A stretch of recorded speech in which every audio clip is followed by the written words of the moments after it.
to go into greater detail.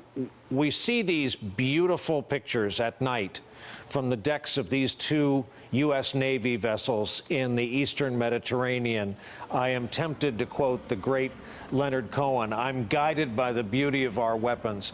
And they are beautiful pictures of fearsome armaments making what is for them a brief flight over to this airfield. What did they hit? What are you convinced that they hit?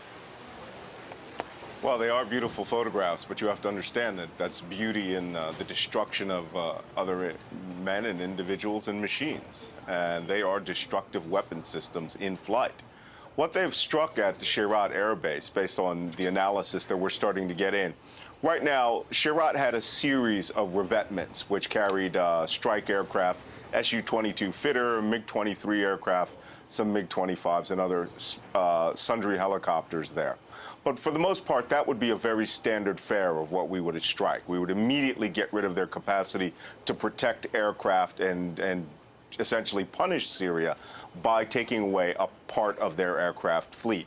That is the exact strategy that the Obama administration had in 2013. They were going to take away a very large part of the Syrian Air Force and change the strategic balance in the Middle East by, taking their Air Force away. That would put them in a much, much weaker position with regards to Israel. In this case, we decided to just take out the air base where we knew that Su-22 fitter aircraft flew out and dropped that chemical weapon. But you just can't go in and just, damage the base. You have to take out its entire capacity to launch and recover aircraft. Even though I understand that the runway was minimally damaged, we destroyed all the aircraft or most of the aircraft on the base.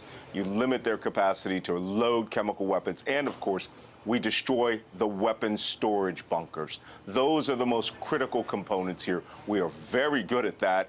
This is exactly what cruise missiles were designed for. And of course, any command and control facility that helped launch those aircraft. The question is, how many casualties did we inflict in this strike? Because we don't just blow up buildings. When you blow up a building with a 500-pound cruise missile guided weapon system, it tends to have primary and secondary and even tertiary blast effects, which do kill and injure individuals. And we're already seeing reports from Russia Today and the Syrian state television that there were many casualties.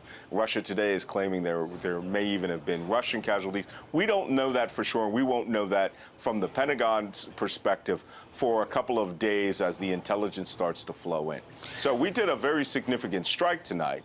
However, that is not going to limit Bashar al-Assad's capacity to go in and continue killing civilians with impunity. He may actually shift to a much larger ground combat component in order to inflict the damage that he needs to do to meet his strategic goals. Malcolm, thank you. That's just a degree of detail and analysis I have not heard or seen all night, and we appreciate.